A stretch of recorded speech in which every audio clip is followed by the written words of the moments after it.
বিশ্বনবী যখন মেরাজে যাচ্ছিলেন, একটা সার্টেন লেভেল, যে একটা নির্দিষ্ট জায়গায় যে সাইয়েদনা জিব্রাইল বললেন, ইয়া রাসূলুল্লাহ, আমি আর উপরে যেতে পারবো না, আমার খেলা এই জায়গায় শেষ, নবী আপনার খেলা এখন শুরু। সুবহানাল্লাহ। ও নবী, এই জায়গার নাম সিদরাতুল মুনতাহা, এটা সীমান্ত বৃক্ষ, এটা হচ্ছে বর্ডার এরিয়া। কি এরিয়া? এটা হলো বর্ডার এরিয়া, এখানে আমার খেলা শেষ। আজীবন আমি এই জায়গায় এসে কান পেতে আল্লাহর অর্ডার শুনেছি, আর ওই অর্ডার তামিল করার জন্য দুনিয়াতে নেমেছি। আমি জিব্রাইলের উপরে যদি 1 ইঞ্চি উপরে ওঠার চেষ্টা করি, আমার শত শত পাখাগুলোকে জ্বালিয়ে ছাই করে দিবে কে?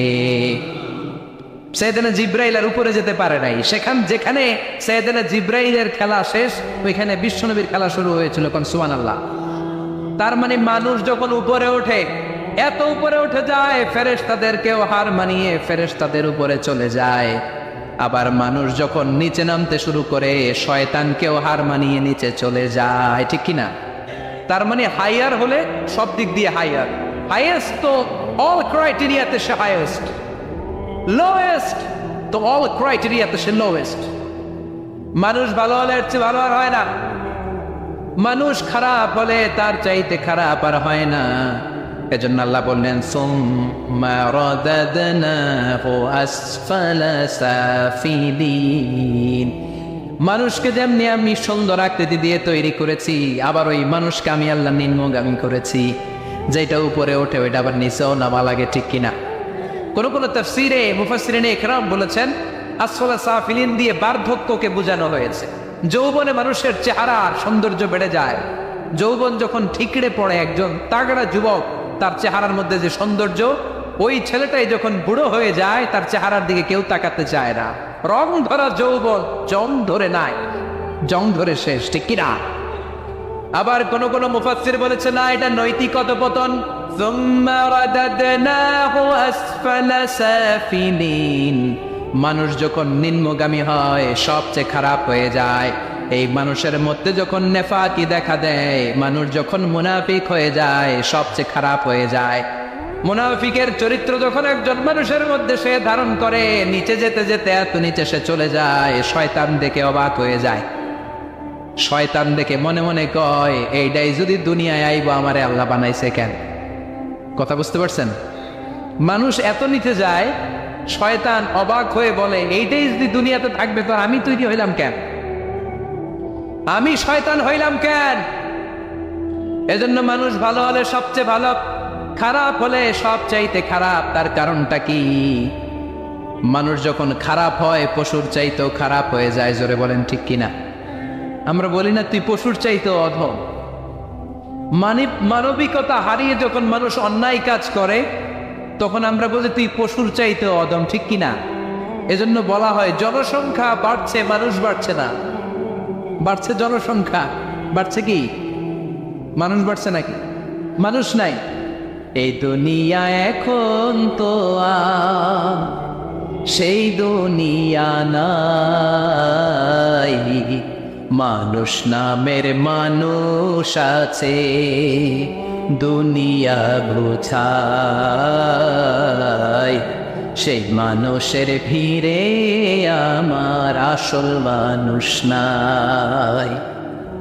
এই দুনিয়া এখন তো সেই দুনিয়া নাই, মানুষ নামের মানুষ আছে, দুনিয়া বোঝায়। সেই মানুষের ভিড়ে আমার আসল মানুষ নাই। আসল মানুষের বড় অভাব। এজন্য বাড়ছে জনসংখ্যা, মানুষ বাড়ছে না। মানুষ যখন খারাপ হয়ে যায়, পশুকেও হার মানায়। আল্লাহ বলে, উলাইকা কাল আনআম বাল হুম আদাল উলাইকা হুমুল গাফিলুন। কারণ একটা সিংহ কখনো আর একটা সিংহকে মারে না। খেয়াল করে বুঝেন, সিংহ কোনোদিন সিংহ মারে নাকি? বাঘ বাঘ মারে নাকি? হাতি কোনোদিন হাতি মারে নাকি? কিন্তু মানুষ মানুষকে মারে। ঠিক কিনা? আওয়াজ করে উত্তর দেন, একটা বাঘ আর একটা বাঘকে 8 টুকরা 10 টুকরা করে নাকি? একটা হাতি আর একটা হাতিকে কোনোদিন 20 টুকরা 14 টুকরা করে নাকি? কিন্তু একটা মানুষ আর একটা মানুষকে 8 টুকরা 14 টুকরা 20 টুকরা করে। ঠিক কিনা? এজন্য আল্লাহ বললেন সুম্মা রাদাদনাহু আসফালা সাফিলিন। মানুষ যখন শ্রেষ্ঠ হয়, মানুষের চাইতে শ্রেষ্ঠ যেমনি কেউ আর হতে পারে না। আবার মানুষ যখন নিকৃষ্ট হয়ে যায়, মানুষের চাইতে নিকৃষ্ট আর কেউ হতে পারে।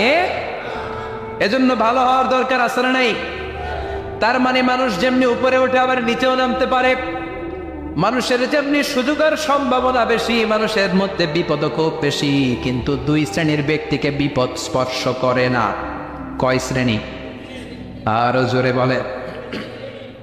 আল্লাহ বললেন সে দুই শ্রেণী হলো ইল্লাল্লাযীনা আমানু ওয়া আমিলুস সালিহাতি ফালাহুম আজরুন গায়রু মামনুন। যারা ঈমান আনবে আর সৎকর্ম করবে, এক আল্লাহর উপরে যারা বিশ্বাস রাখবে, আর যারা দুনিয়াতে নেক আমল করবে, তাদের জন্য প্রতিদান রেখেছে কে?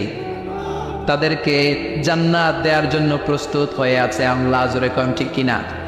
ওই জান্নাতে ঢোকার ইচ্ছা আছে না নাই? জান্নাতে যেতে চান তো আপনারা? যেতে চান না কারা কারা? হাত তোলেন তো। জান্নাতে যেতে রাজি আছেন? রাজি আছেন সবাই? আল্লাহ এই দুনিয়াতে তুমি যেমনি আমাদেরকে একত্রিত করলা, জান্নাতের ময়দানেও তুমি আমাদেরকে একত্রিত করে দিও, পড়ে না আমিন। জান্নাতেও যেন আমরা এভাবে বসে বসে তাফসীরুল কোরআনের ময়দানে থাকতে পারি, তুমি তৌফিক দাও, চিল্লায় পড়ে না আমিন।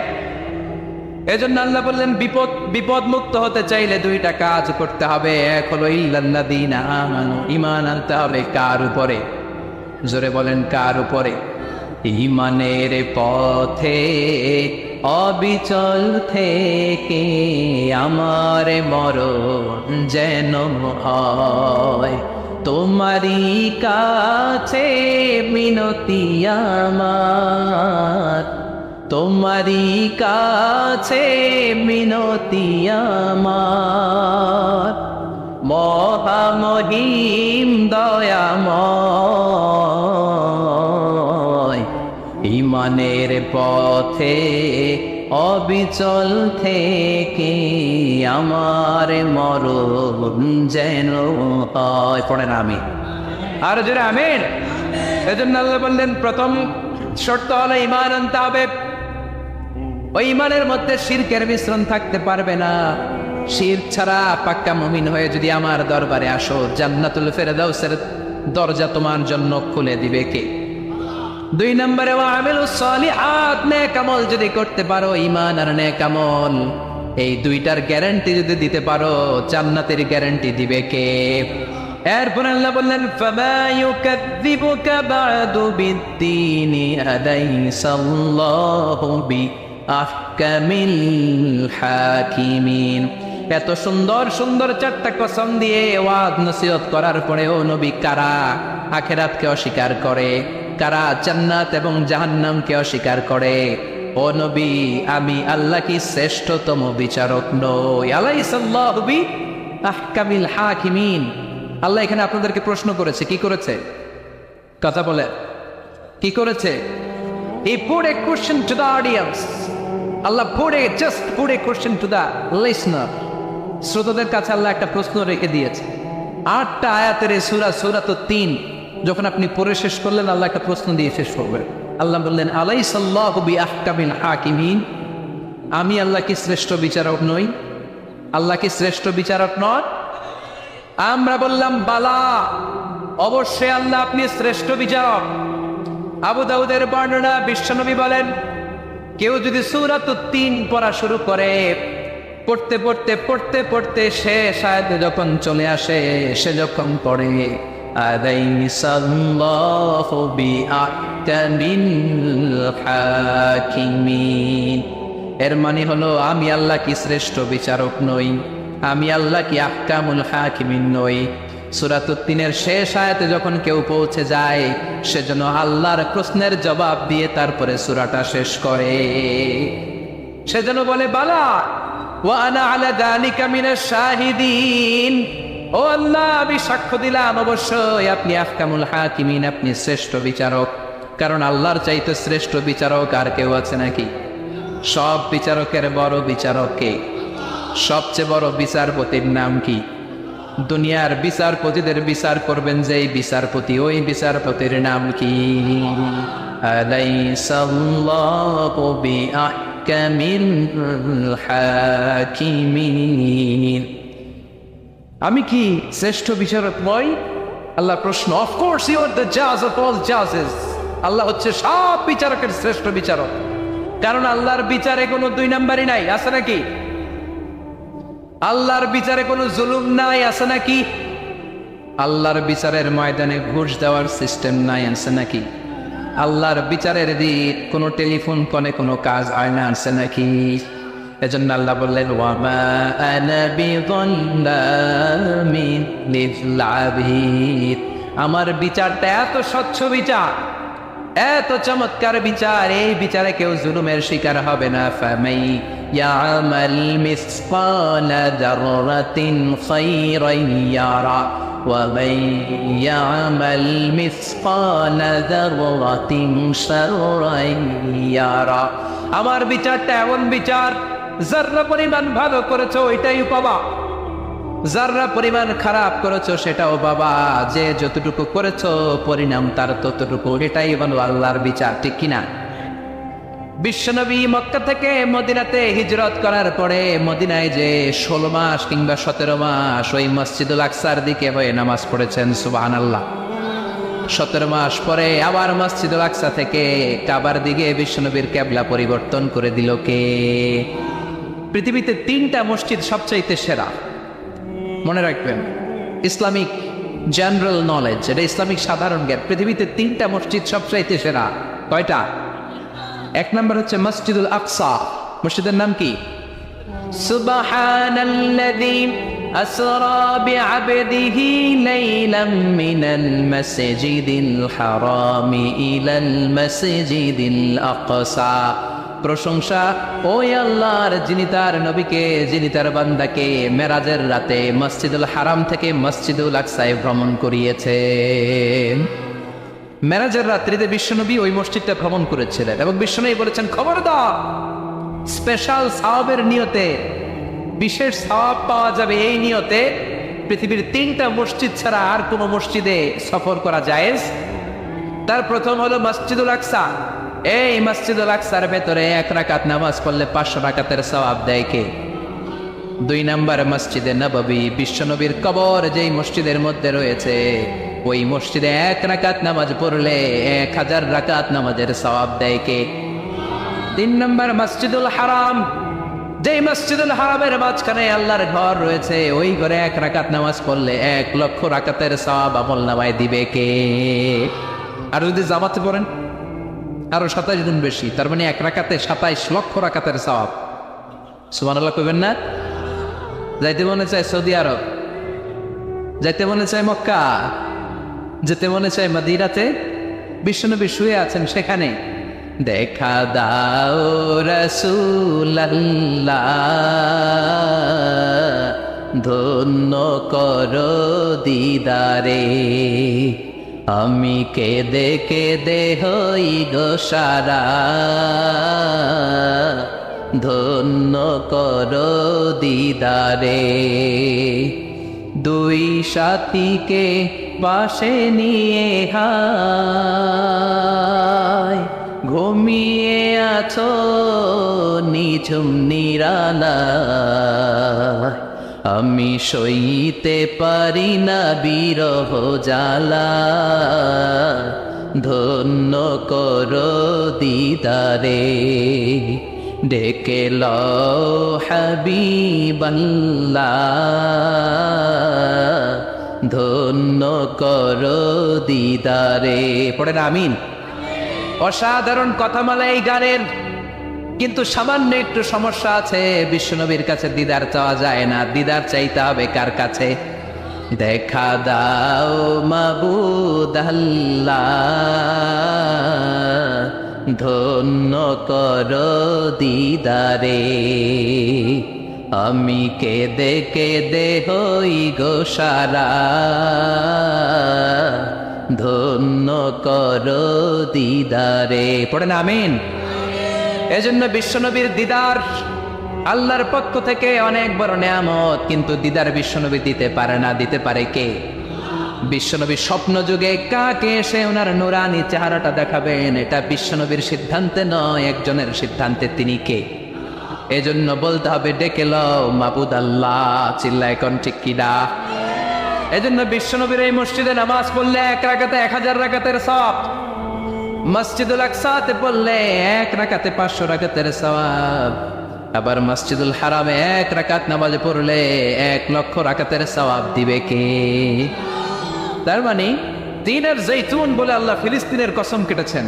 আর এই ফিলিস্তিনের মধ্যে মসজিদুল আকসা রয়েছে, যেটা বিশ্বনবীর মেরাজের স্টেশন। বিশ্বনবী মেরাজ করতে যে ওইখানে ব্রেক নিয়েছে, ওইখানে বিশ্বনবী ট্রানজিট নিয়েছে। ট্রানজিট ছিলেন তো? আপনি সৌদিতে যদি উমরা করতে যান, সৌদি এয়ারলাইন্সে গেলে ডিরেক্ট ফ্লাইট, কিন্তু কাতার এয়ারওয়েজে গেলে, এমিরেটসে গেলে আপনাকে কাতারে ট্রানজিটে যেতে হবে, এমিরেটসে ট্রানজিটে যেতে হবে। বিশ্বনবীর মেরাজটা হয়েছে এইভাবে, সরাসরি রব্বুল আলামিন বিশ্বনবীকে আল্লাহর আরশে টান দিয়ে একেবারে নিয়ে যায় নাই। বিশ্বনবীকে মক্কাতুল মুকাররমা থেকে প্রথমে বিশ্বনবীকে ইয়াসরিবে নেওয়া হয়েছে। বিশ্বনবী ওনার চাচাতো বোন উম্মে হানির ঘরে শোয়া ছিলেন। সাইয়েদনা জিব্রাইল ঘরের চালটা ফাঁকা করে বিশ্বনবীকে তুলে নিয়ে হাতিমে কাবার মধ্যে বসালেন। বিশ্বনবীর গলার নিচ থেকে শুরু করে নাভি পর্যন্ত এক টান দিয়ে ছিঁড়ে ফেললেন। বিশ্বনবীর কলিজাটাকে বের করলেন, জামজামের পানি দিয়ে বিশ্বনবীর কলিজাটাকে ধৌত করলেন, আবার কলিজা ঢুকিয়ে দিয়ে সেলাই করে দিলেন। বিশ্বনবীর পুরো জীবনীতে শুধুমাত্র কেবলমাত্র কয়েকজন সাহাবা বিশ্বনবীকে উদম গায়ে দেখেছে, মানে খালি গায়ে দেখেছে। যে সমস্ত সাহাবারা বিশ্বনবীকে খালি গায়ে দেখার সুযোগ পেয়েছে, তারা বলেছে আমরা বিশ্বনবীর গলা থেকে নাভি পর্যন্ত এই জায়গায় সেলাইয়ের দাগ দেখতে পেয়েছি। সাইয়েদনা জিব্রাইল গলা থেকে নাভি পর্যন্ত কেটে কলবটা বের করে জামজামের পানি দিয়ে ধুয়ে আবার সেট করে দিলেন, এরপর সেলাই করে দিলেন। এটাকে বলে শাক্তে সাদা, সিনা চাক। কি বলে? ডাক্তারি ভাষায় বলে ওপেন হার্ট সার্জারি। নাম শোনেন নাই? বিশ্বনবীর পুরো জিন্দেগিতে 2 বার এরকম ওপেন হার্ট সার্জারি হয়েছে। আল্লাহু আকবার। মেরাজের রাতে হাতিমে কাবা থেকে ওপেন হার্ট সার্জারি করে বিশ্বনবীকে সাইয়েদনা জিব্রাইল উড়িয়ে নিয়ে গেলেন একটা মরুর প্রান্তরে, ঘুটঘুটে অন্ধকার। সাইয়েদনা জিব্রাইল বললেন, ও নবী এই জায়গায় দোয়া করেন। বিশ্বনবী দোয়া করলেন। দোয়ার পরে জিব্রাইলকে বললেন, ও জিব্রাইল কোন জায়গায় রেখে দোয়া করতে বললা? জায়গাটা তো চিনলাম না। সাইয়েদনা জিব্রাইল বলে, নবী গো, কিছুদিন পরে আপনার এলাকা থেকে আপনি বিতাড়িত হবেন। আপনার এলাকা থেকে বিতাড়িত হয়ে যেই জায়গায় আপনি হিজরত করতে যাবেন, এই জায়গাটা হলো ওই জায়গা, হিজরতের জায়গা। জায়গাটার নাম হলো ইয়াসরিব। ইয়াসরিব মদিনার পূর্ব নাম হচ্ছে ইয়াসরিব। আবার সেখান থেকে বিশ্বনবীকে তুলে এক পাহাড়ের উপরে নেওয়া হলো। এগুলো মেরাজের রাতের ঘটনা। ওই পাহাড়ে নামিয়ে বলা হলো, ও নবী আপনি দোয়া করেন। তার মানে প্রথম স্টেশন মদিনা ইয়াসরিবে, দ্বিতীয় স্টেশন পাহাড়ের উপরে। ব্রেক নিচ্ছেন। ব্রেক নিয়ে নিয়ে বড় জার্নির জন্য বিশ্বনবীকে তৈরি করছে কে?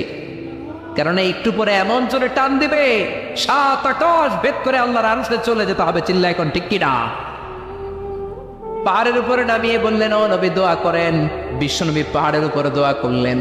এবার বললেন, ও জিব্রাইল আইয়ু জাবালিন হাদা, অন্ধকার, গুটগুটে অন্ধকার, কিছু দেখি না, এটা আবার কোন পাহাড়? সাইয়েদনা জিব্রাইল বললেন, ও নবী এই পাহাড়টা হলো জাবালু মুসা, আপনার ভাই মুসার পাহাড়। এটা হলো তুর পাহাড়। তুর পাহাড়ের চূড়ায় এসেছেন। সেখান থেকে আরেক ব্রেক দিয়ে বিশ্বনবীকে মসজিদুল আকসাতে নেওয়া হয়েছে। যে মসজিদুল আকসা ফিলিস্তিনের ভূখণ্ডে অবস্থিত, যে মসজিদে 1 রাকাত সালাত আদায় করলে 500 রাকাতের সওয়াব আমলনামায় ঢুকিয়ে দিবে কে? আবার এই ফিলিস্তিন বিলাদুস শাম, এই শাম দেশ যেন তেন জায়গা নয়। 2টা বর্ণনায় পাওয়া যায় কিয়ামতের ময়দানটা হবে আরাফাতের ময়দানে। আবার আরেকটা বর্ণনায় পাওয়া যায় কিয়ামতের ময়দানটা হবে সিরিয়া, ফিলিস্তিন, এই শামের ভূখণ্ডের ময়দানে। পড়েন সুবহানাল্লাহ। সাইয়েদনা ঈসা আলাইহিস সালাম দাজ্জালকে হত্যা করার জন্য বাংলাদেশে নামবে না। দাজ্জালকে হত্যা করার জন্য সৌদি আরবেও নামবে না, মিশরেও নামবে না, ইরাকেও নামবে না, লেবাননেও নামবে না, আলজেরিয়াতেও নামবে না, তিউনিশিয়াতেও নামবে না, মরক্কোতেও নামবে না। সৈয়দনা ঈসা আলাইহিস সালাম দাজ্জালকে হত্যা করার জন্য ফিলিস্তিনের দামেস্কের জামে মসজিদের সবচেয়ে বড় মিনারার পাশে দুইজন ফেরেশতার পাখার উপরে ভর করে জামিনে নেমে আসবে। এই জায়গাটা অনেক গুরুত্বপূর্ণ জায়গা। আল্লাহ বলেছেন বারাক না হাওলা, এই পুরো এলাকাটাকে আমি বরকত দিয়ে ছেয়ে দিয়েছি। পড়েন আল্লাহু আকবার। আবার এই জায়গায় বিশাল একটা যুদ্ধ হবে। ফিলিস্তিনের একটা শহর আছে আল গৌতা, এই গৌতা শহরে মুসলমানদের কেন্দ্রবিন্দু হবে। কিয়ামতের আগ দিয়ে যা যা ঘটবে সব এই ফিলিস্তিনে ঘটবে। এই জন্য তিন আর জাইতুনের কসম কাটার মধ্য দিয়ে ফিলিস্তিনের কসম কেটেছে কে? এই ফিলিস্তিনের বাইতুল হাম, যেটাকে বলে বেথেলহাম, এই বেথেলহাম সিটিতে ঈসা আলাইহিস সালামের জন্ম। সুবহানাল্লাহ পড়েন। মনে থাকবে কোন শহরে? বেথেলহাম। বেথেলহাম শহরে ঈসা আলাইহিস সালামের জন্ম। তার মানে আল্লাহ ঈসা নবীর জন্মস্থানের কসম কাটলেন। এরপরে আল্লাহ বললেন ওয়াতুরে সিনিন, তুর পাহাড়ের কসম, সিনাই পর্বতের কসম। তুর পাহাড় হলো মিশরে, মিশর হলো মূসা আলাইহিস সালামের জন্মস্থান।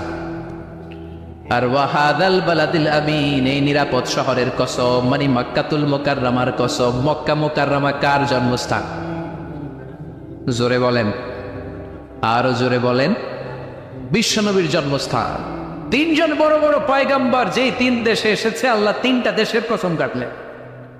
তিনটা বড় বড় শরীয়তের ধারক বাহক এই তিনজন নবী, উলুল আজমি মিনার রাসূল। এজন্য আল্লাহ বললেন ওয়াত্তিনি ওয়াজ-যাইতুনি ওয়া তুরি সিনিন ওয়া হাযাল বালাদিল আমিন। তিন আর জাইতুনের কসম, মানে ফিলিস্তিনের কসম। ওয়া তুরি সিনিন, তুর পাহাড়ের কসম, মিশরের সবচাইতে উঁচু পাহাড়, যেই পাহাড়ের চূড়ার উপরে উঠে সাইয়েদনা মূসা আলাইহিস সালাম সরাসরি আল্লাহর সাথে কথা বলেছেন। ওয়া কাল্লামাল্লাহু মূসা তাকলিমা, সরাসরি, without any media, without any via, সাইয়েদনা মূসা আলাইহিস সালাম আল্লাহর সাথে কথা বলতেন। পৃথিবীতে চারটা আসমানি কিতাব সবচাইতে সেরা। এক হচ্ছে তাওরাত, দ্বিতীয়ত জাবুর, তৃতীয়ত ইনজিল, চতুর্থত কোরআন। তাওরাত আল্লাহ নাজিল করেছেন সাইয়েদনা মূসা আলাইহিস সালামের উপর, জাবুর নাজিল করেছেন দাউদ আলাইহিস সালামের উপর, ইনজিল নাজিল করেছেন ঈসা আলাইহিস সালামের উপর, আর বিশ্বনবীর উপর নাজিল করেছেন কোরআন। ঠিক কিনা? এই তাওরাতকে রব্বুল আলামিন স্বয়ং নিজ হাতে লিখে কাঠের ফলকের মধ্যে, তক্তার মধ্যে লিখে সাইয়েদনা মূসা আলাইহিস সালামকে দিয়েছে। সুবহানাল্লাহ। এটাকে আরবিতে বলে আলওয়াহ। লাউহের প্লুরাল হচ্ছে আলওয়াহ। কাঠের তক্তার মধ্যে আল্লাহ নিজে তাওরাত লিখেছেন। কিসের মধ্যে লিখছেন? কথা বলেন, শুনতেছেন? মনোযোগ আছে? কাঠের তক্তার মধ্যে তাওরাত লিখলেন। লিখে মূসা আলাইহিস সালামকে বললেন, মূসা ফিহি বুরহান, ফিহি হুদা, ফিহি হিদায়া। এই হচ্ছে তাওরাত কিতাব, আমি নিজ হাতে লিখে দিয়েছি। এর মধ্যে হেদায়েত আছে, এর মধ্যে বরকত আছে, এর মধ্যে বুরহান আছে, দলিল আছে। যাও এই কাঠের তক্তার মধ্যে লেখা তাওরাত কিতাবকে নিয়ে যাও, বনি ইসরাইলের কাছে এই তাওরাত কিতাবের দাওয়াত দাও। সাইয়েদনা মূসা আলাইহিস সালাম ছিলেন এক শক্তিশালী নবী। উনি ভাবলেন অল্প কয়েকটা তক্তা, কাউকে ডাকার দরকার নাই, আমার ভাই হারুন রে লাগবে না, আমি যথেষ্ট।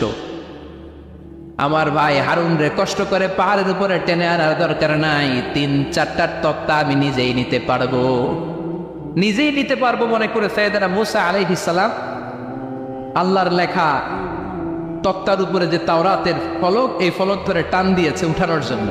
আল্লাহ যেহেতু কিতাব দিয়েছে নিয়ে যায়, কিন্তু কি আজীব তামাশা, তক্তা ধরে কাঁধে তুলবে তো দূরের কথা, নাড়াতেই পারে না। সুবহানাল্লাহ, আসতে বলেন। নাড়াতেই পারেন। ওনার এত শক্তি, উনি এক থাপ্পড় মেরে ফেরাউনের বাবুর্চিকে ওই জায়গার মধ্যে দুনিয়া থেকে বিদায় করেছিলেন। এক ধাক্কা মারলে 10 জন 10 হাত দূরে যেয়ে পড়তো। উনি রেগে গেলে ওনার মাথার চুলগুলো টুপি আর পাগড়ি ভেদ করে উপরের দিকে এরকম খাড়া হয়ে দাঁড়িয়ে যেত। স্বয়ং মালাকুল মাউতকে থাপ্পড় মেরে চোখ কানা করে দিয়েছিলেন। এর কারণ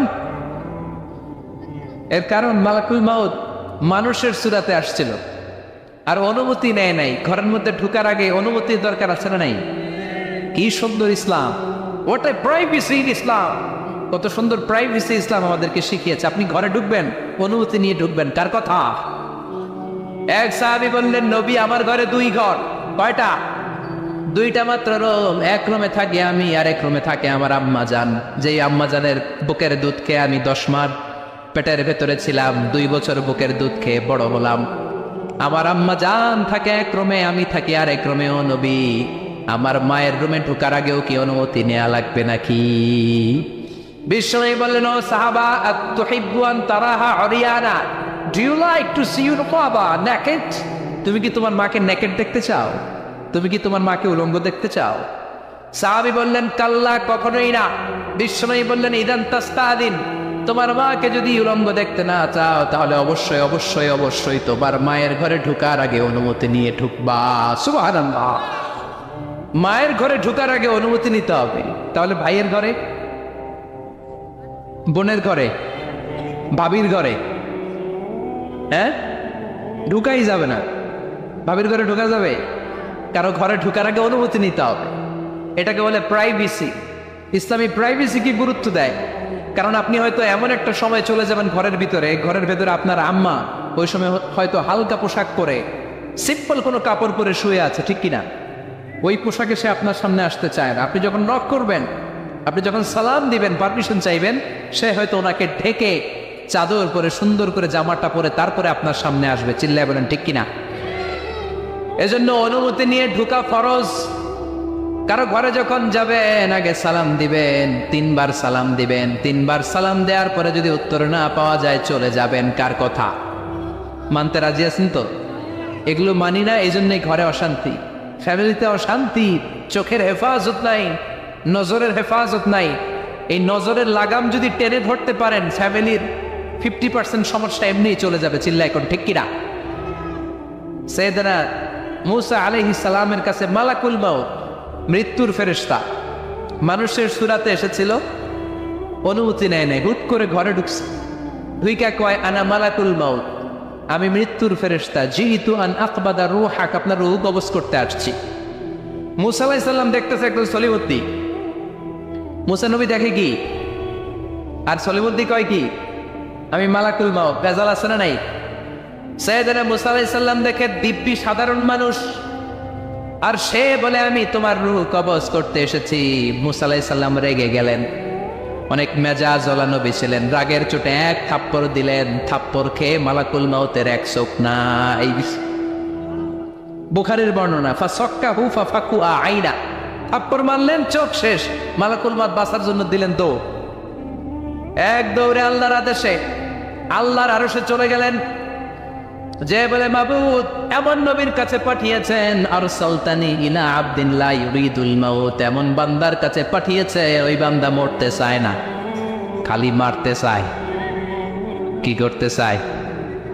মরতে চায় না, মারতে চায়। দেখেন কি করছে আল্লাহ। বললেন, ও মালাকুল মাউত, ভুল করছো, সালাম দাও নাই, অনুমতি নাও নাই, মানুষের সূরাতে গেছো, আর নবীও সাধারণ নবী না, মেজাজওয়ালা নবী, ঠিক কিনা? চিন্তা করে লাভ নাই, আমি কথা বলবো। সাইয়েদনা মূসাকে আল্লাহ ডেকে বললেন, ও মূসা, তুমি নাকি মরতে চাও না, খালি মারতে চাও।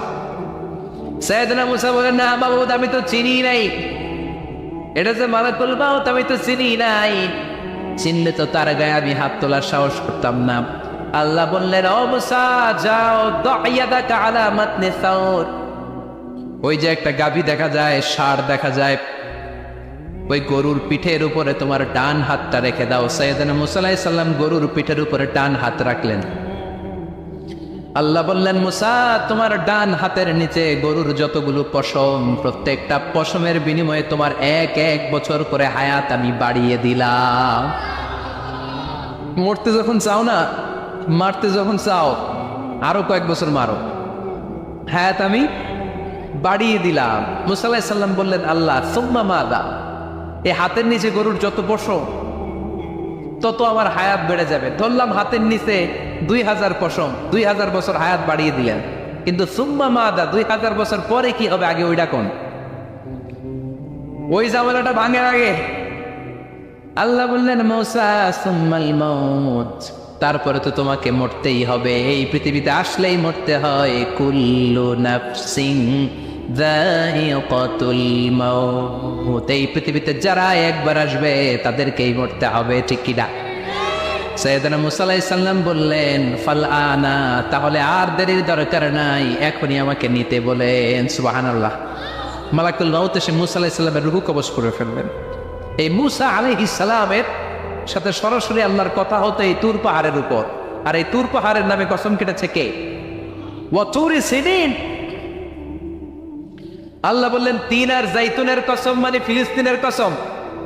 ওয়া তুরি সিনিন, তুর পাহাড়ের কসম, যেই তুর পাহাড়ের উপরে আমি তাওরাত কিতাব নাজিল করেছি। তাওরাত কিতাবটাকে কাঠের ফলকের মধ্যে লিখে বললেন মূসা নিয়ে যাও। মূসা আলাইহিস সালাম নিতে পারে না, মনে আছে? মনে আছে আপনাদের না ভুলে গেছেন? মূসা আলাইহিস সালাম ধরলেন, নাড়াতে পারেন না, আর কাঁধে তুলবে তো দূরের কথা, নাড়াতেই তো পারেন। এত শক্তিশালী নবী। তাওরাতের যে তাওরাতের ফলক, এই বাণীগুলো নিয়ে বাণীবাহকের কাজ করবে, বার্তাবাহকের কাজ করবে, বনী ইসরায়েলের কাছে এই পয়গাম পৌঁছে দিবে, কিন্তু তুলতেই তো পারে না। আল্লাহরে ডেকে বলে আল্লাহ পারি না। আল্লাহ বললেন ট্রাই করো, ট্রাই এগেইন, আবার চেষ্টা কর, দেখো না পারো কিনা। হাবিল সাইয়েদনা মূসা আলাইহিস সালাম ভাবলেন এই দিক দিয়ে পারি না, ওই দিক দিয়ে তুললে মনে হয় পারবো। এবার তক্তার ওই পাশ দিয়ে নাড়াচাড়া শুরু করছে, ওই দিক দিয়েও পারে না। এবার ভাবলেন এক কাজ করি, মাঝখান দিয়ে দেখি নাড়াতে পারি কিনা।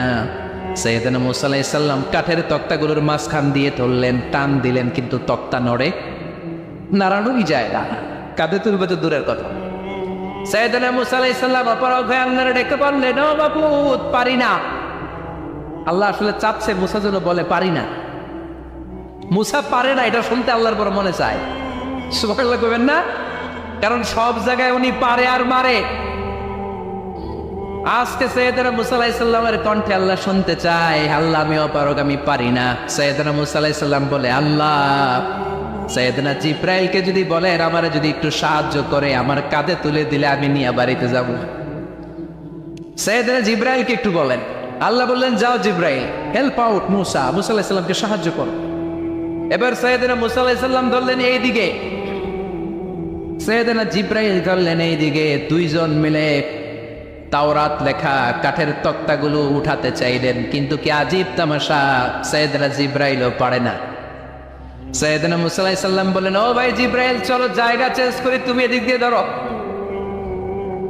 আমি ওই দিকে ধরি, আবার জোরসে টান মারো। দেশ গ্রামে কয় না জোরসে টান, এইও সিস্টেমে দুইজন মিলে টানে, কিন্তু নাড়াতেই পারে না। আগে তো হাতে নিবে, তারপরে কাঁধে তুলবে, দুইজনেও পারে না। গায়ে যত জোর আছে সাইয়েদনা মূসা আলাইহিস সালাম জোরসে টান দিলেন, যত জোর, সব জোরকে একসাথে করে তিনি টান দিয়েছেন। টানের চোটে দেহের প্রতিটা লোমকূপ থেকে ঘাম বেরোতে শুরু করেছে। টানের চোটে রক টান খেয়ে যাচ্ছে, কোমরের রক ছিঁড়ে যাওয়ার অবস্থা, কিন্তু কাঠের ফলকগুলো নাড়ানো যায়। সাইয়েদনা মূসা আলাইহিস সালাম বললেন আল্লাহ জিব্রাইলও পারে না। জিব্রাইলের সাথে হাজার হাজার সহকারী ফেরেশতা, তাদেরকে একটু বলেন হেল্প করার জন্য। সুবহানাল্লাহ পড়ে। হাজার হাজার ফেরেশতা তুর পাহাড়ের উপর সবাই মিলে জোরে জোরে টান দেয়, জোরে জোরে টান দেয়, সবাই মিলে চেষ্টা করে। তাওরাত লেখা ফলক এক প্রান্ত থেকে আরেক প্রান্ত কোনো জায়গা দিয়ে ধরে 1 ইঞ্চি নাড়াতে পারে না। এই অবস্থা দেখে আল্লাহ বললেন ঘটনা কি? আল্লাহ পারি না। সাইয়েদনা মূসা আলাইহিস সালাম কি বলে? আল্লাহ পারি না। আল্লাহ বললেন মূসা এই ফলকগুলোর এত ওজন নয়, কাঠের এই তক্তাগুলোর এত ওজন নয়, কিন্তু এই কাঠের তক্তার মধ্যে যে বাণীগুলো লেখা হয়েছে বাণীগুলো কার? এটা আমার বাণী, আমার কথা। এই জিনিসটা বোঝানোর জন্য আমি এটার ওজনকে ভারী করে দিয়েছি। এবার জিব্রাইলের সহকারী ফেরেশতা লাগবে না, জিব্রাইলের সহযোগিতা লাগবে না, তোমার গায়ে আমি যেই জোর দিয়েছি টান দিয়ে দেখো সবগুলারে কাঁধে তুলে নিতে পারবা। সাইয়েদনা মূসা আলাইহিস সালাম এবার বিসমিল্লাহ বলে সব কিমি তাওরাত লেখা কাঠের তক্তাগুলো কাঁধে নিয়ে এক দৌড়ে বাড়ি। আল্লাহু আকবার। যেই পাহাড়ের উপর এই তক্তা টানাটানির ঘটনা ঘটেছে, পাহাড়টার নাম এজন্য আল্লাহ বললেন ওয়াত্তিনি ওয়াজ্জাইতুনি ওয়া তুরি সিনিন ওয়া হাযাল বালাদিল আমিন। তিন আর জাইতুনের কসম, তুর পাহাড়ের কসম। আবার তুর পাহাড়ের মধ্যে নূরের তাজাল্লি দিয়েছে কে? দোয়া মানে কি? চাওয়া, মাংনা, প্রার্থনা করা। কার কাছে যাব? চাওয়ার মতো চাইলে উনি দেয়। বিশ্বাস হয়? যার বিশ্বাস হয় তারে দেয়, যার হয় না তারে দেয়। উদু আল্লাহ ওয়া আনতুম মুকিনুনা বিল ইজাবা। এমন ভাবে আল্লাহর কাছে চাও যে তুমি নিশ্চিত আল্লাহ তোমার কথা শুনছেন, তিনি তোমাকে দিবেন। ঠিক কিনা? এই দোয়া একটা আর্ট, একটা শিল্প। এটা কি? একটা শিল্প। এই শিল্পটাকে আত্মস্থ করতে হয়, জানতে হয়, চাইতে জানতে হয়। চাওয়ার মতো চাইতে জানলে, দোয়ার মতো দোয়া করতে জানলে দোয়া কবুল করে কে? আপনারা মিসাইল হামলা হয় নাম শুনেছেন না? মিসাইল যখন অ্যাটাক করা হয় তখন এটা লক্ষ্যবস্তুতে যে আঘাত হানে। দোয়ার মতো দোয়া করলো এটা লক্ষ্যবস্তুতে যে ভেদ করে। সুবহানাল্লাহ পড়বেন না? কিন্তু চাইতে জানতে হবে। চাওয়ার মতো চাইলে আল্লাহ শোনে। এজন্য আমরা যখন ছোট একটা গান শুনতাম, মাওলা তোমায় ডাকতে জানি না, ডাকার মতো ডাকলে মাওলা কেমনে শোনে না। এজন্য ডাকার মতো ডাকতে হয়, চাওয়ার মতো চাইতে হয়। চাওয়ার মতো চাইলে তিনি শোনেন, তিনি আমাদের ফরিয়াদে সাড়া দেন, দেয়ার জন্য তিনি প্রস্তুত 24/7, দিনের 24 ঘন্টা, সপ্তাহের 7 দিন, মাসের 30 দিন তিনি বসে আছেন। শেষ রাতে প্রথম আকাশে বিশেষভাবে মনোনিবেশ করেন আর বলেন, আলা মিন মুস্তাগফিরিন আগফির আলা। কার ক্ষমা দরকার? ক্ষমা চাও, ক্ষমা করে দেব। আমাদের তো ক্ষমা টমার দরকার নাই। আমরা সবাই নিষ্পাপ নাকি গুনাহগার নাকি পাপী? শুধু পাপী না পাপীর ঘরের পাপী? কেউ না জানুক, আমার পাপের খবর রাখে একজন, তিনি কে? পৃথিবী জানে না, জানে কে? দরজা বন্ধ করে, লাইট অফ করে একা একা পাপ করছি। পুলিশ দেখে নাই, র্যাব দেখে নাই, বন্ধু বান্ধব দেখে নাই, পরিবারের কেউ দেখে নাই। দেখলো কে? সবার চোখ ফাঁকি দেয়া গেলেও ফাঁকি দেয়া যায় না একজনের চোখ। চোখটা কার? তার চোখকে কখনো ফাঁকি দেয়া যায় না। এজন্য আমরা সবাই পাপী। শুধু পাপী না, পাপীর ঘরের পাপী। 14 গোষ্ঠী আমাদের পাপী, তাই না? তো এই জন্য আমাদের ক্ষমা চাওয়া উচিত খুব বেশি বেশি আল্লাহ তাআলার কাছে। আমরা সবাই পাপী। শেষ রাতে আল্লাহ ডাকে, কার পাপ আছে বলো, ক্ষমা চাও, ক্ষমা করে দেব। কে অন্যায় করেছো বলো, ক্ষমা চাও, ক্ষমা করে দেব। চোখের পানি ছেড়ে যদি ক্ষমা চাই, মাফ করে দেয় কে? চোখের পানির এত মর্যাদা, আল্লাহ এটারে বড্ড পছন্দ করে। 2 ফোঁটা পানি আল্লাহর কাছে সবচেয়ে প্রিয়। কয় ফোঁটা? আজকে এই মেসেজটা নিয়ে যেতে হবে ঘরে। 2 ফোঁটা পানি রবের দরবারে খুব প্রিয়। আওয়াজ করে বলতে হবে, কয় ফোঁটা? এক হলো জেহাদের ময়দানে শহীদের গা থেকে বেয়ে পড়া রক্তের ফোঁটা। আমরা শহীদ হতে চাই কি চাই না? শাহাদাতের তামান্না যদি কারো অন্তরে না থাকে, এটা কি মুমিন না মুনাফিক? আর শাহাদাতের তামান্না নিয়ে কেউ যদি বিছানায় পড়েও মারা যায়, শহীদদের কাতারে তারে উঠায় দিবে কে? প্রথম হচ্ছে জিহাদের ময়দানে শহীদের গা থেকে দাঁড় করে ঝরে পড়া রক্তের ফোঁটা, একটা গেল। 2 নম্বর হচ্ছে অনুতপ্ত বান্দার চোখের পানির ফোঁটা। বান্দা যখন অনুতপ্ত হয়, তার ভুল বুঝতে পারে, অন্যায়কে উপলব্ধি করতে পারে, তখন সে জানামাজ বিছিয়ে রবের দরবারে হাজিরা দেয়, সিজদায় লুটিয়ে পড়ে কান্না শুরু করে দেয়। এই চোখের পানির এত পাওয়ার। এই চোখের পানি অনুতপ্ত বান্দার চোখ বেয়ে, নাকের ডগা বেয়ে মাটিতে পড়ার আগেই আল্লাহ বান্দার জীবনের সব গুনাহ মাফ করে দেয়।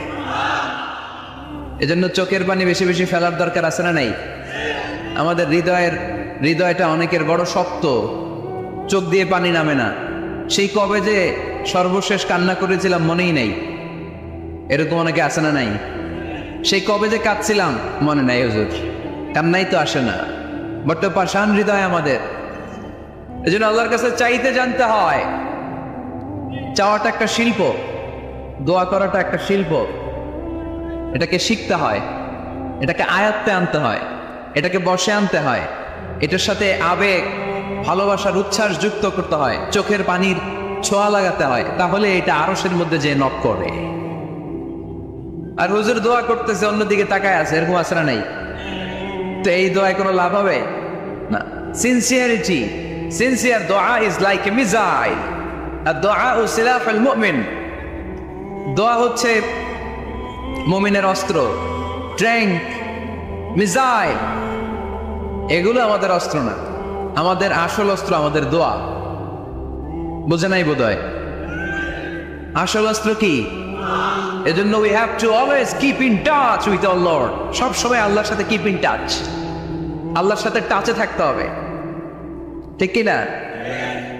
লুজ টাচ হইলেও হবে না, কিপ ইন টাচ অলওয়েজ। বিপদে পড়লেই একজনের কাছে ফরিয়াদ করবো, তিনি কে?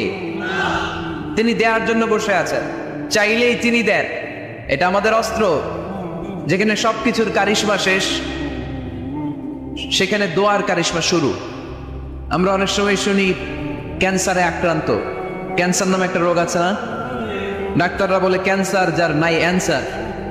ডাক্তার ঘোষণা দিছে এই রোগী তো বাঁচবে না, সর্বোচ্চ বাঁচলে 6 মাস। কয় মাস? এরপরেও দেখা গেল লোকটা 10 বছর বেঁচে ছিল। এরকম আছে না নাই? সব ডাক্তার ফেল, ঘোষণা দিয়েছে 6 মাস বাঁচবে, কিন্তু বেঁচে রইল 10 বছর। এই যে 10 বছর বেঁচে রইল, কিসের কারিশমা? আল্লাহর কারিশমা, দোয়া, দোয়ার বদৌলত। এই জন্য বেশি বেশি দোয়া করতে রাজি আছেন তো? বেশি বেশি দোয়া করতে হবে, দোয়া করলেই লাভ। জীবনের যত দোয়া আপনি করেছেন, আপনার দোয়া কবুল করছে কে? তবে সাথে সাথে সব সময় করে না। 3টা পদ্ধতিতে আল্লাহ দোয়া কবুল করেন। কয়টা পদ্ধতিতে? আল্লাহর কাছে চাইলে আল্লাহ বলে ওকে ফাইন, দিব দিব, কবুল দিব, অ্যাকসেপ্টেড, ইয়েস। দিব না, রিজেক্টেড, নো, এগুলো আল্লাহ কখনো বলে? আল্লাহ সবসময় বলে ইয়েস, অ্যাকসেপ্টেড, দেব। তবে 3 ভাবে দেয়। কয় ভাবে? আপনি দোয়া করলেন, চাইলেন, প্রথম পদ্ধতি, চাওয়ার সাথে সাথে আল্লাহ দোয়া কবুল করে নেয় আর দিয়ে দেয়, পেয়ে আপনি খুশি হয়ে যান, আলহামদুলিল্লাহ পড়েন। দ্বিতীয় পদ্ধতি, আপনি আল্লাহর কাছে চাইলেন, আর অল্প কয়েক মিনিট কথা, আর অল্প কয়েক মিনিট, বসো না, এরকম করো না, আওয়াজ করো না। বেশিরভাগ ইয়াং ছেলেপেলে আসছে, 15 থেকে 25 বছর, এগুলার, ঠিক কিনা? আগে খেলতো ক্রিকেট, এখন চলে আসে কোরআনের ময়দানে। খুশি না বেজার? তা আমি এই জন্য আমি সম্বোধন করি তুমি বলে। আমি এদেরকে কি বলি? আমি বলি যে এই বসো বসো। তো একজন আমার আবার চিঠি লেখছে, হুজুর আপনি যে বসো বসো বলেন, অনেক মুরব্বীও তো আছে। আমি বলি ভাই, আমার মাহফিলে মুরব্বীরা কম, ইয়াংরা বেশি, ঠিক কিনা? আর যখন মুরব্বী বাজানদেরকে উদ্দেশ্য করে বলি, তখন বলি বসেন। কিন্তু আমি যখন বলি বসেন, ছেলেরা আবার বলে বসেন বসেন। বেজাল আছে না নাই? তো এই জন্য বসো বললেও ঝামেলা, বসেন বললেও।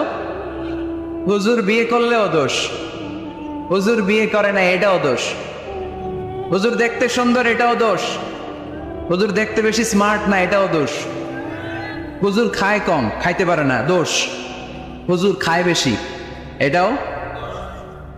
অনেকে বলে হুজুর আপনি বেশি ইংরেজি বলেন, এটা আপনার দোষ। আবার আমেরিকায় যারা থাকে তারা বলে হুজুর আরেকটু যদি ইংরেজি বাড়ায় বলতেন আমাদের ছেলেমেয়েরা বেশি বুঝতে পারতো, আপনি যে কম বলেন এটা আপনার দোষ। ভেজাল আছে না নাই? সব ভেজাল থেকে আল্লাহ তুমি এই জাতিকে নির্ভেজাল করে দাও। আর অল্প কয়েক মিনিট, ডিস্টার্ব করো না। তো আল্লাহ 3 ভাবে আমাদের দোয়া কবুল করে। পদ্ধতি নাম্বার 1, চাওয়া মাত্রই দিয়ে দেয়, বলে হ্যাঁ দিব, তো দিয়ে দেয়, আমরা খুশি। পদ্ধতি নাম্বার 2, আমরা যাই, আল্লাহ এটা দাও, আল্লাহ তখনও বলে ইয়েস দেব, কারণ না বলে ফিরিয়ে দিতে আল্লাহ জানেন দেব, তবে সাথে সাথে দেন না, লেটার অন, দেরি করে। কখন দিলে আমার জন্য ভালো, এটা আমার চেয়েও ভালো জানে কে? দেরি করে দেয়।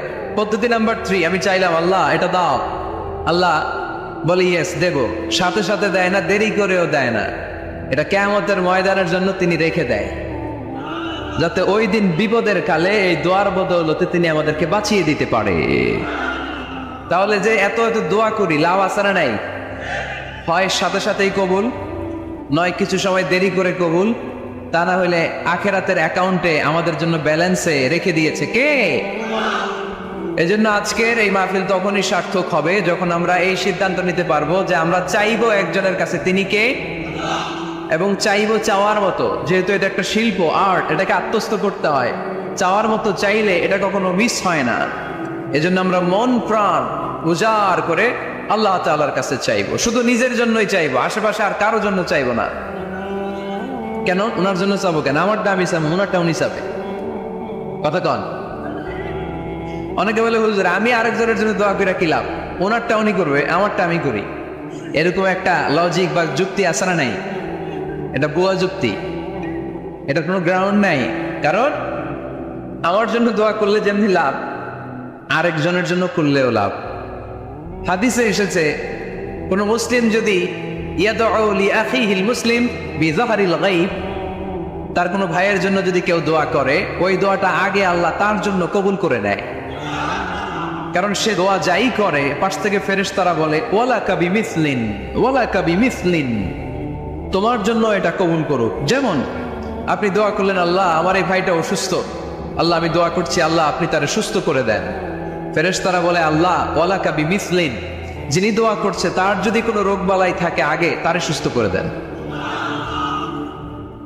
আমি দোয়া করলাম আল্লাহ আমার এই ভাইটা হজে যেতে পারে না, আল্লাহ তুমি তারে হজে যাওয়ার তৌফিক দান করো। ফেরেশতারা বলে ওয়ালাকা বিমিসলিন, মানে আল্লাহ যিনি দোয়া করতেছে আগে তার হজের ফ্লাইটটা কবুল করো। লাভ আছে না নাই?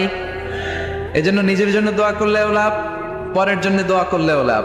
কোন সময়ে কি দোয়া করবেন কোরআনে আছে না নাই? আল্লাহর নবীরা এগুলো আমাদেরকে সব শিখিয়ে গিয়েছে। সাইয়েদনা আদম আলাইহিস সালাম ভুল করে গন্ধম খেয়ে ফেললেন, আল্লাহর কাছে কাঁদতে শুরু করলেন, শত শত বছর চোখের পানি ছেড়ে উনি কাঁদলেন। আর একটা দোয়া আমাদের জন্য রেখে গেলেন যে আমরাও আদম জাত, বানি আদম, আমরাও যদি ভুল করি আমরাও যেন এই দোয়াটা পড়ে কেঁদে কেঁদে আল্লাহর কাছে ক্ষমা চাইতে পারি, ঠিক কিনা?